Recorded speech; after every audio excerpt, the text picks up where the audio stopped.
que foi anteriormente primeiro-ministro no Luxemburgo, mas este poder está tão difuso, tão distribuído, que em coisas que estão feitas nos tratados, mesmo assim têm que continuar a dialogar e a tratar para ver se entendem. E quando aparece alguma matéria que não se entendem, dividem-se todos, como agora esta com a crise dos refugiados, e não há maneira de se entenderem sobre os aspectos nenhuns, porque não há ainda, não apareceu ainda uma liderança forte que venha a tomar este império na sua mão e a governar com um cetro de ferro e de como nós vemos para trás na história dos outros impérios. No entanto, a Europa está em construção neste momento como este império que foi ferido de morte durante 2000 anos, que morreu durante 2000 anos, mas que foi levantado outra vez e que está à nossa frente para fazer e se preparar para fazer as coisas que estão diante de nós. Quer dizer que nós estamos a olhar para a Bíblia, estamos a olhar para a profecia e para a história, e a história está à frente dos nossos olhos. E nós nascemos não no primeiro império de Roma, mas neste segundo que está a renascer das cinzas. E esta força que você vê, eu pergunto-lhe se os povos da Europa não obedecem a esta força. Sim ou não? Já nem sequer são as nações e os países que governam, porque as pessoas pensam que estão em democracia. Mas vamos ver se estamos em democracia. Em democracia nós escolhemos quem governa, sim ou não? E vai haver eleições em breve e as pessoas vão votar. Mas já ouvimos isto dezenas de vezes. Seja quem for que vá para lá, já tem uma cartilha toda escrita de como é que vai ter que fazer, porque não vai para lá para fazer nada, do que andam por aí com o megafone a dizer pelas feiras, porque eles vão para lá obedecer àquilo que a Europa lhe manda a fazer. E os orçamentos já são aprovados primeiro na Europa. Quer dizer que nós acabamos por ter que perguntar isto. Afinal, para que é que serve o Parlamento? Para que é que servem estes políticos? Para que é que servem estes Zés das feiras que andam por aí a correr de um lado para o outro, se depois não vão fazer nada daquilo que estão a dizer? Porque vão ter que obedecer às instruções que lhe mandarem, porque não há império nenhum que se construa com democracia. Por isso é que o assunto foi levado muito a mal pela Europa, de fazer um referendo na Grécia.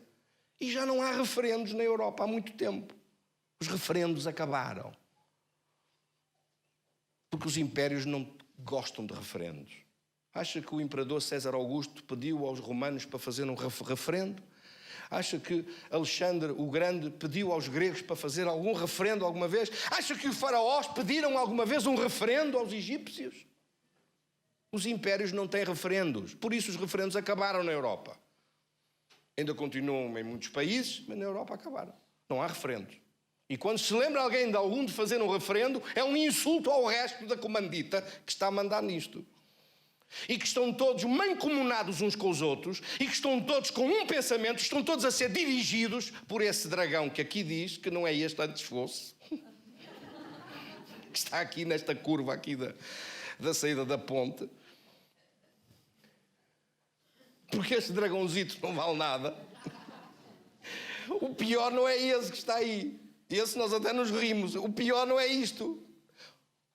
Nem é esse leão que está aqui. Também não vale nada. Não é esse leão lá de baixo. Nada, nem a águia, nem coisa. Não presta para nada. Isso é tudo perder tempo. Nós estamos a falar de coisas muito piores. Estamos a falar de impérios que governam sobre povos e nações e que asfixiam a vida das pessoas e dominam sobre a vida das pessoas, e cá em baixo as pessoas estão a marcar passo, a fazer o que eles mandam, o que eles querem, e nem pio. E o resto é tudo folclore. E este é o tempo em que nós estamos a viver. Nós temos que saber o tempo que estamos a viver. Quando há uns 3 anos, um amigo meu, pastor lá mais para sul, me disse que ia deixar de pregar a palavra de Deus e entregou a igreja dele para se dedicar à política.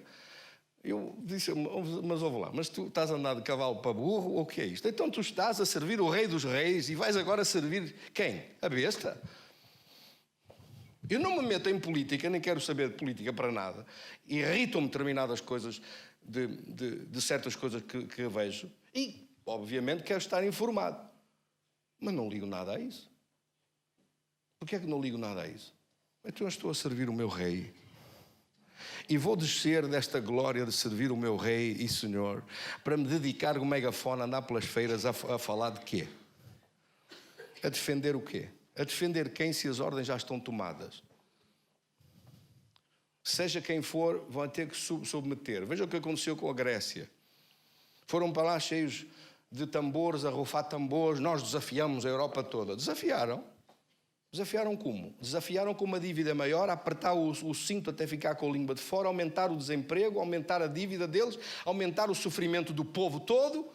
Porque esta besta que está aqui, quando está aqui escrito, foi dada à besta, e as pessoas dizem assim, quem é semelhante à besta, quem pode pelejar contra ela, está a falar exatamente desse espírito que está a dirigir as nações e que está a dirigir neste espaço concretamente a Europa onde nós estamos. A Europa é de facto, alguém disse isso e muito bem, o berço do anticristo. Eles estão a pedir um grande líder e o diabo vai-lhes dar um grande líder. Deus deu o maior líder de todos os tempos que se podia imaginar, cheio de amor e de verdade, há 2000 anos, e o mundo pela mão de Roma crucificou-o. Agora estão a pedir um grande líder, estão a pedir um grande homem para dirigir este império que é o império número 1 em termos económicos no mundo. Se juntar as economias da Europa, as economias da Europa são a número 1 no mundo, todas somadas. A Europa ainda não está unida assim, unha com carne, mas vai se unindo cada vez mais. E vai se impondo cada vez mais sobre tratados e sobre convénios estabelecidos com nações. Não se iluda. Isto que está aqui escrito, mesmo as coisas que ainda não aconteceram, vão acontecer. Ainda não as vemos todas. Quando há gente que aparece por aí a querer pôr datas para a segunda vinda de Jesus, deviam ter vergonha na cara. Porque a segunda vinda de Jesus não está autorizado ninguém dizer o dia e a hora em que ele vai se manifestar. E eu, quando olho para aqui, mesmo sabendo que o mundo e a política do mundo é tão volátil, estes movimentos todos que nós vemos, das primaveras árabes, que é o maior embuste que alguma vez se imaginou, ou do Obama, que o mundo todo se curvou, Obama, adorar o Obama, e agora estão a chorar que ele foi a maior desilusão para os Estados Unidos e para o mundo inteiro. Mas foi adorado o homem. A Europa toda estava a tirar beijinhos ao Obama. O mundo inteiro estava rendido ao Obama. Sim ou não? Portanto, quando aqui fala de adorar a besta, não está a falar assim no sentido literal de adoração, de ficar no altar a rezar a uma besta, mas está a dizer que se curvam, que se veneram, que aprovam, que adoram, que defendem, que amam, que todo o mundo vai ficar a dizer, mas quem pode resistir a isto? Isto é assim, o caminho é este, não há outro caminho. E essa é a linguagem que os políticos estão a declarar. Agora, quando ele chegar e for personificado, quando aparecer a pessoa, quando aparecer mesmo a personificação dela, como nós vemos nos outros impérios, que houve uma personalidade que encaixou naquela pessoa e que ficou à frente do império, e esse que está para aparecer, esse sim, é verdadeiramente assustador. Porquê? Porque o que a Bíblia diz dele é horrível. Deus entregou-nos o seu Filho e o mundo, pela mão de Roma, crucificou e matou o Filho de Deus. Agora o diabo vai trazer o Filho dele e as nações vão adorá-lo. Bem, esse é o espanto do que vai acontecer para a frente. E esta profecia ainda não aconteceu e não se materializou. O anticristo e a besta. Eu já ouvi tantas coisas sobre isto que tenho pena de tanta palermice. Pena mesmo. Quando ele vier para tomar posse, a Bíblia diz que ele só vai ter autoridade durante quanto tempo? Ora, aí está. Um tempo e metade de um. E 2 tempos e mais metade. só vai ter autoridade durante os 42 meses que estão aqui escritos. Foi-lhe dado poder durante 42 meses. Capítulo 13, versículo 5. Abriu a sua boca em blasfémias contra Deus. Quando ele chegar, vai fazer isto. Ainda não está aí, mas vai abrir blasfémias contra Deus, difamar o tabernáculo, os que habitam no céu, vai pelejar contra os santos e os vencer, e foi-lhe dada autoridade sobre cada tribo, povo, língua e nação, e vai ser adorado por todos que habitam na terra, aqueles cujos nomes não foram inscritos no livro da vida do Cordeiro, que foi morto desde a fundação do mundo. Aqueles que estão inscritos no livro do Cordeiro. Quantos aqui estão inscritos no livro do Cordeiro? Amém. Lavados no sangue de Jesus. Estes não vão adorá-lo. Mas o mundo inteiro vai estar a dar palmas e a estar com o coração entregue. Isto é que é um grande livro. Era isto mesmo que nós estávamos a precisar. Este homem é que vem finalmente fazer a paz no mundo. E ele vai chegar a pontos um dia que vai tirar a máscara e vai mostrar quem ele é e vai exigir que o adorem. E quando o mundo inteiro chegar a esse momento, já não estamos cá nós. A igreja, antes disso, antes de chegar esta besta que está aqui, este anticristo que está aqui, antes dele aparecer, porque a besta é símbolo ao mesmo tempo de impérios, mas o anticristo é a pessoa que os personifica. E tem um nome. Aqui nós não sabemos ainda como é que ele se chama, mas sabemos o nome que Deus lhe deu. Já lhe deu um nome. É o anticristo. Amém? Esse que personifica a besta, ele mesmo. E esse que vai aparecer e que vai tomar o poder sobre a Europa na mão dele, não vamos estar cá para ver isso. Antes disto, Deus vai pegar na sua igreja e vai tirá-la daquilo que os políticos chamam a Terceira Guerra Mundial, que vai acontecer por causa desse doido que vai estar aqui. Alguma vez o diabo veio para fazer alguma coisa de bom? Mas nisto há, de facto, uma lição extraordinária. Enviei o meu filho e recusaram-no. O diabo, autorizei-o, mas só por 3 anos e meio. E durante esse período, que são de 7 anos em que a igreja vai estar a celebrar a glória de Deus naquilo que a Bíblia chama as bodas do Cordeiro, e que estão escritas em Apocalipse, no capítulo 19. Amém? As bodas do Cordeiro, enquanto nós lá estamos, durante a celebração dessas bodas, naqueles 7 anos, que é chamada também a última semana de Daniel, enquanto estamos a celebrar as bodas do Cordeiro, a olhar para o rosto lindo e maravilhoso de Jesus, com o corpo da ressurreição, e nós a celebrar na sua presença, e a preparar-nos para vir tomar posse sobre esta terra, descendo, como está escrito em Apocalipse capítulo 19, montados em cavalos brancos, descendo para tomar posse sobre esta terra e implantar o milénio sobre esta terra, capítulo 20 de Apocalipse, sendo o diabo amarrado durante 1000 anos e sendo o reino dos céus a reinar sobre esta terra. Quando isso acontecer, durante aquele período desse espaço de tempo, a Bíblia diz que cá embaixo o sofrimento, a guerra, a destruição é a tal ponto como nunca se viu, e nunca houve, e nunca existiu tão grande destruição como nesse tempo haverá. A Bíblia é tão clara que diz assim, capítulo 24 do livro de Mateus, Jesus disse, nesse tempo em que estiver o anticristo cá embaixo a governar as nações e com vara de ferro a reinar sobre o mundo, à maneira dele e à destruição dele, vai causar a maior das destruições sobre essa terra, a pontos de que se Deus não interviesse, capítulo 24 de Mateus, versículo 21, haverá guerra e grande tribulação como desde o princípio do mundo até agora não houve, nem jamais haverá.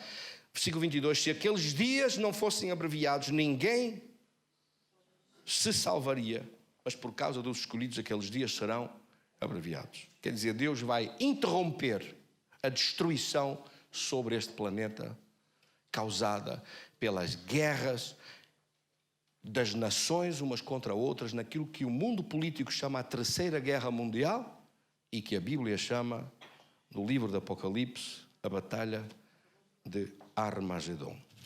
No capítulo 16 e terminamos, diz assim: derramou o sexto anjo a sua taça sobre o grande rio Eufrates, cujas águas secaram, para que se preparasse o caminho dos reis do Oriente. Esses reis do Oriente, os exércitos do Oriente. Sabe qual é o maior exército do mundo? Não é difícil adivinhar qual é. O exército chinês tem 300 milhões de soldados. E também vão entrar nisto. Vêm do Oriente para se encontrarem todos neste lugar que a Bíblia chama a grande batalha de Armagedon. Vi sair, versículo 13, capítulo 16, versículo 13, da boca do dragão, que é o diabo, da boca da besta e da boca do falso profeta, 3 espíritos imundos. A besta ou o anticristo é a mesma coisa. Vi sair do dragão, que é o diabo, da besta e da boca do falso profeta. Ele vai ter um ajudante, vai ter um braço direito. Os ditadores gostam sempre de ter um braço direito. O Hitler tinha um braço direito e um braço esquerdo, meio maneta e manco. Todos os ditadores têm. Este também vai ter um braço direito, profeta, falso profeta. Imagine quem é e que é que tem a ver um profeta para profetizar o quê e ser falso. Que nunca deu profecias nenhumas e que vai tentar unir as religiões todas e dizer que é tudo só o mesmo Deus. Pois é. Quando acontecer isso, tentar reunir as religiões todas, fazer desaparecer a cruz, para não ofender o Islão. A cruz tem que desaparecer, o Espírito Santo também. E tentar juntar tudo na paz das religiões. E dizer que são todas iguais. Já estão a falar isso. Você já ouve os grandes líderes religiosos falar isto. E já ouve os políticos a fazer força para que tenham que se entender. E já ouve a chamar o Papa e os líderes para dar as mãos, para haver paz, para haver irmandade. E o Papa já disse, há estes dias disse, que o Islão também é muito bom. E que também se chega a Deus pelo Islão. Está amarrado em nome de Jesus. Como é que se chega a Deus por um regime político totalitário, sanguinário, que está a matar com bombas por todo o lado e a decolar pessoas de um lado para o outro? Pedem para tirar a cruz da bandeira da Suíça, vêm para aqui a pedir esmola, a pedir pão, não têm que comer, chegam cá refugiados e desgraçados da guerra que eles criam entre eles. E chegam cá e querem mandar na Europa, estabelecer a sua própria lei. Isto está bonito. Já começou.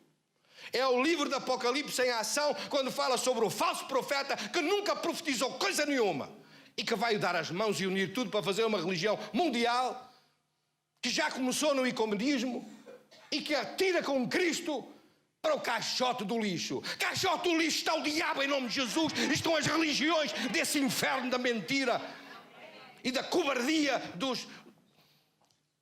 desse mundo que não entende o problema em que se está a lançar. O problema de confundir a verdade e a glória do nosso Deus, que não se vende por nada e que mantém a sua palavra e que não há salvação em nenhum outro nome a não ser em Cristo Jesus Senhor, e a misturar tudo e a querer que tudo fique igual, como se tratasse de todos os caminhos irem dados ao mesmo sítio.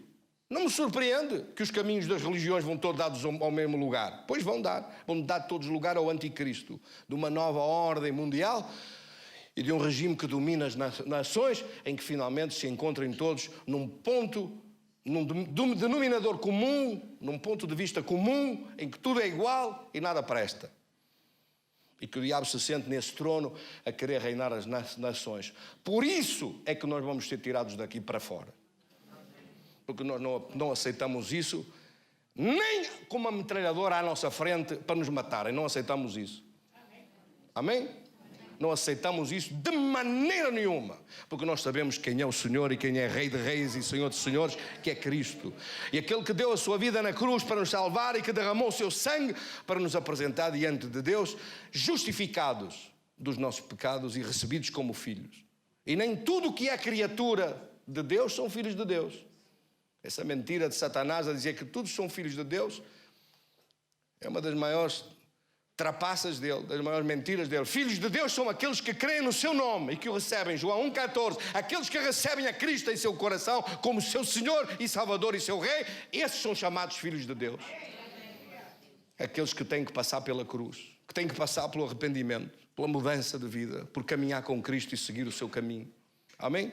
Sem isso, não há filiação divina e não é impartida nos corações a natureza divina. Mas a todos aqueles que o recebem, lhes deu o poder de se tornarem filhos de Deus, os que creem no seu nome. Quantos aqui creem no seu nome?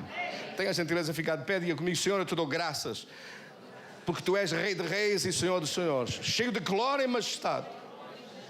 E a nós não nos interessa falar politicamente correto. Nós queremos a tua palavra e queremos te adorar como nosso Rei. Queremos seguir o teu caminho e servir-te de todo o nosso coração. Quantos é que o querem servir? Levante suas mãos para adorar ao Rei. Temos 1 minuto, vamos toda a gente falar em línguas e adorar Deus, glorioso Senhor e Rei. Reina sobre a nossa vida. Reina em tua glória, em tua majestade sobre nós. Tu és Deus poderoso que derramou a sua vida na cruz para sermos salvos. Tu és o único nome através do qual nós podemos ser salvos. Atos 4,12. E és o único, que és o caminho, a verdade e a vida, e ninguém vai ao Pai senão por ti. Nós te agradecemos de todo o nosso coração a tua vida, o teu sacrifício. Para nós tu és o Rei de reis e Senhor dos senhores. Damos-te graças de nos encheres do teu Santo Espírito. Querido Espírito Santo, damos-te graças de ser cheios da tua presença, de ser dirigidos pelo teu poder, de ser glorificado o teu nome em nossa vida. Quanto ao mundo e quanto aos preparativos do mundo e quanto aos caminhos que o mundo quer falar, não nos interessam. Nós já temos a nossa escolha feita. A nossa escolha entre a vida e a morte, e entre a bênção e a maldição, já está decidida. Tu és o caminho, a verdade e a vida. É a ti que nós seguimos, é o teu caminho que queremos caminhar, é a tua palavra que abraçamos. És tu, Rei, que queremos amar a todos os dias da nossa vida, com o primeiro amor do nosso coração, para te seguir e te servir com toda a nossa alma. Em nome do Pai, do Filho e do Espírito Santo. Amém. Quantos recebem? Diga comigo: receba em nome de Jesus. Damos um aplauso para esse Senhor de glória. Recebe toda a glória e todo o louvor, toda a majestade ao teu nome. Tu és Deus poderoso, a quem nós amamos e adoramos de todo o nosso coração. Amém. Graça, querido Senhor. Graça, bendito.